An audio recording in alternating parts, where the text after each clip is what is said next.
All right guys, so today we're gonna work on some shoulder mobility. So what you're gonna do is you're gonna grab a band and then thread both hands through it and then wrap your hands on it. So you really want you to have this band really locked down here. So what I'm gonna do is I'm gonna hold on to the band, step back, and I'm going to just clasp my hands together here so that I've got a really good grip on the band and it's kind of wrapped around me. Now, as I sit back, I'm gonna feel my shoulders open up. And then from here, I'm gonna rotate my body to one side as far as I possibly can, come back to the center, and then rotate my body as far as I possibly can to the other way. So I'm looking underneath my arm here, and I'm trying to get one shoulder to open up just a little bit more than the other shoulder.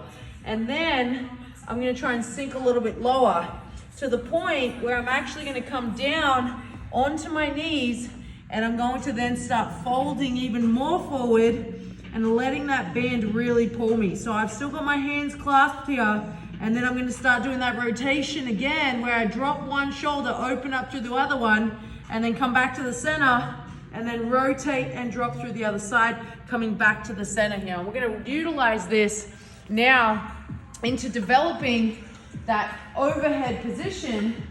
So now when I'm thinking about trying to get into my handstand hold, the most important thing is being able to hold that midline stability as well as an overhead press. So I'm gonna lock my arms out as hard as I can, shrugging up, and I'm holding that plate directly above my head. My core is tight and I'm squeezing my glutes here, and I'm really thinking about pressing that plate hard up towards the ceiling.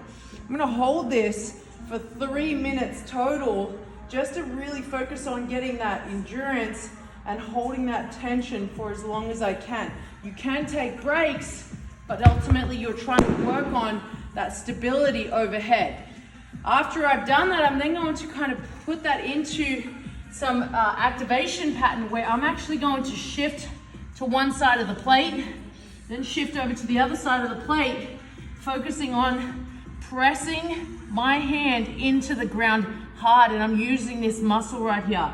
So stepping across both sides just to get more of that activation and understanding what it means to really press into the ground as well as overhead.